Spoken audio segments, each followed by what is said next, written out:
కార్తీక పురాణం 17వ అధ్యాయం. కర్మబంధం, ముక్తి, జపం, చిత్తు, స్థూల సూక్ష్మ స్వరూపాల దోషాలు, సుఖ దుఃఖాలు మొదలైన ద్వంద్వాలకు సంబంధించినది దేహం అనబడుతుంది. మనం చేసుకున్న పుణ్య పాపాలు సూక్ష్మ శరీరంలో ఉంటాయి.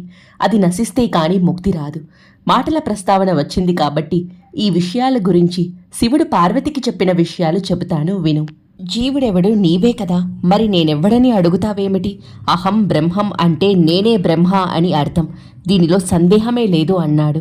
ఆ మాటలు విన్న పురుషుడు, ఓ మహాత్మా, అహం బ్రహ్మ అని దానికి అర్థం బోధపడటం లేదు. నాకు తెలిసే విధంగా బోధించండి అన్నాడు. అప్పుడు అంగీకరించుచు వినిపించడం ప్రారంభించాడు.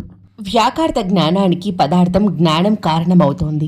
నీవు అంతఃకరణానికి, దానికి వృత్తానికి సాక్షివై చైతన్య స్వరూపుడైన ఆనంద రూపుడవైన నిత్యుడవై ఉండి కూడా నిన్ను నీవు తెలుసుకోలేకుండా ఉన్నావు. జడరూపమైన ఈ దేహమే నేననేది వదిలిపెట్టి సత్యానంద స్వరూపుడవై పరమాత్మను నేనే అని భావించు. శరీరాలు కండల వలె అనేక రూపాలతో ఉంటాయి కాబట్టి అవి పరమాత్మ కాలేవు. ఆ విధంగానే ఆకాశాదులు మార్పులు పొందుతాయి కాబట్టి అవి కూడా అటువంటివే. అందుచేత శరీరం ఆత్మ కాదు. ఆ విధంగానే పంచభూతాత్మకమైన శరీరంలోని ఇంద్రియాలు కూడా నీవు కాదని గ్రహించను. ఆ విధంగానే మనస్సు, బుద్ధి, ప్రాణవాయువు మొదలైనవి దేహం, ఇంద్రియాలు హాని చేసే లక్షణాలు కలవి కాబట్టి అవి ఎటువంటి పరిస్థితిలోనూ స్వతంత్రంగా పరమాత్మలు కాలేవు. పరమాత్మ సన్నిధానం చేత దేహాదులను నేనని భావించు జనన మరణాలు లేనివాడై సర్వాన్ని సూదంటూ రాయివలే గ్రహిస్తూ ఉంటాడు. బుద్ధిని, దిక్కుని ప్రత్యేగాత్మ రూపుడై నశింపజేస్తూ ఉంటాడు. అతడి నేనని స్థిరపరుచుకో. ఏ వస్తువు సన్నిధాన బలం వల్ల జడమును, దేహేంద్రియమందు ప్రాణాలు ఉన్నా జననము లేని ఆత్మ అని తోస్తుందో అటువంటి పరమాత్మ నేనని నిశ్చయించుకో. జాగ్రత్త, స్వప్న, సుషుప్త వస్తములనందు పదార్థాలు లయమైనప్పుడు ఎవడు వికారరహితుడై సాక్షిభూతుడై చూస్తుంటాడో అతడి నేనని భావించు.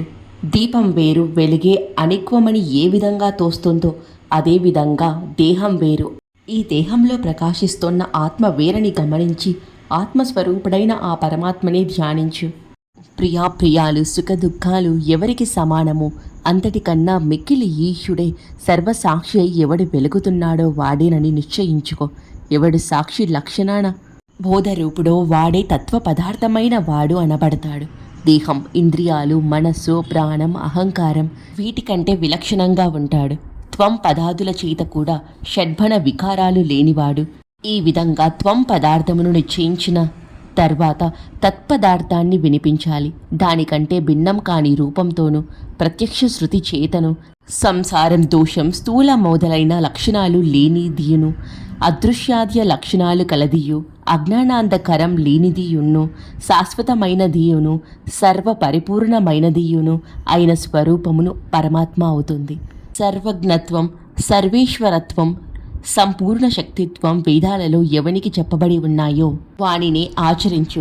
ఏ వస్తువును గూర్చిన జ్ఞానం వలన సర్వజ్ఞానం కలుగుతుందని వేదాలలో ప్రతిపాదించబడిందో అది పరబ్రహ్మ అని గ్రహించు. ఆ పరమాత్మ కర్మఫలదాతయును, జీవులన్నింటికీ కారణమనబడు అన్ని వేదాలు చెబుతున్నాయి.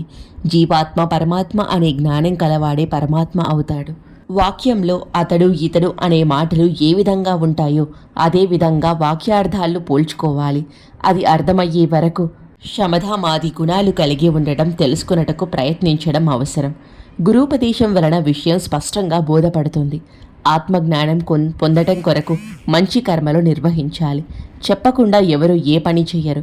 కాబట్టి గురు శుశ్రూష చేసి ఉపదేశం పొంది యథావిధిగా కర్మ చేస్తూ ఆ కర్మల ఫలితం వలన జన్మలెత్తుతూ యోగ విముక్తుడైన మోక్షాన్ని సాధించుకోవాలి. నీ కర్మ బంధాలు తొలగిపోతాయి. నీవు ఈ విషయాల గురించి ఆలోచించకు అని చెప్పాడు.